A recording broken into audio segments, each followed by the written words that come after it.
നമസ്കാരം മക്കളെ. ഇന്ന് നമുക്ക് കഴിഞ്ഞ ക്ലാസ്സിൽ നമ്മൾ പഠിച്ച ഴ വരുന്ന കുറച്ച് വാചകങ്ങൾ എഴുതാൻ പഠിക്കാം.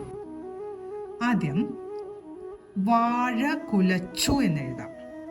വാഴ കുലച്ചു. ആദ്യം നമ്മൾ വാഴയാണ് എഴുതുന്നത്. വാ വരച്ച് ആ എന്ന ചിഹ്നം വരയ്ക്കുമ്പോൾ വാ ആയി അല്ലേ. ഇനി ഴ വരയ്ക്കണം. വാഴ കുറച്ച് നീക്കിയിട്ട് കുലച്ചു. കാ എഴുതി ഉ എന്ന ചിഹ്നം വരച്ചു.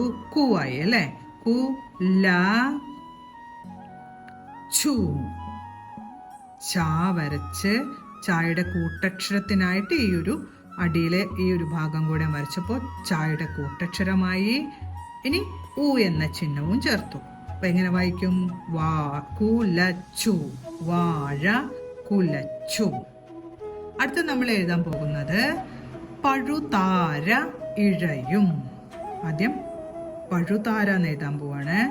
പഴു ഴ എഴുതി ഊടെ ചിഹ്നം.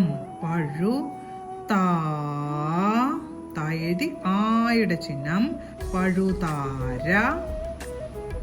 പഴുതാര ഇഴയും എന്ന് എഴുതാം. ഇനി ഈ ഴ യും യാ എഴുതി ഊടെ ചിഹ്നം വരച്ച് പൂജ്യം വരച്ചു. ഇഴയും. പഴുതാര ഇഴയും. അടുത്ത നമ്മൾ എഴുതാൻ പോകുന്ന വാക്ക് കുഴിയിലാണ് വീണത്. കുഴിയിലാണ്. അപ്പൊ ആദ്യം കാ വരയ്ക്കണം. ഉ എന്ന ചിഹ്നം വരച്ചു. കുഴി. ഴ എഴുതി ഈടെ ചിഹ്നം വരച്ചു. കുഴി. യാ എഴുതി ഈടെ ചിഹ്നം. കുഴിയിലാണ്.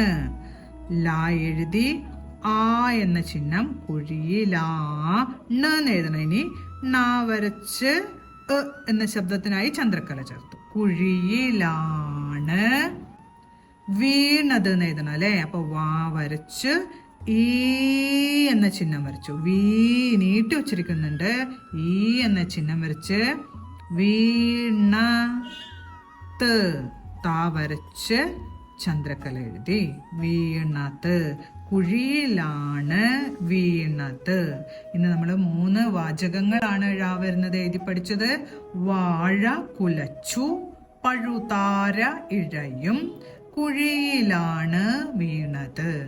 ഓരോ വാചകങ്ങളും പറഞ്ഞുകൊണ്ട് 5 പ്രാവശ്യമെങ്കിലും എഴുതി പഠിക്കാൻ ശ്രമിക്കണം. നമസ്കാരം. ഇനി അടുത്ത വീഡിയോയിൽ കാണാം.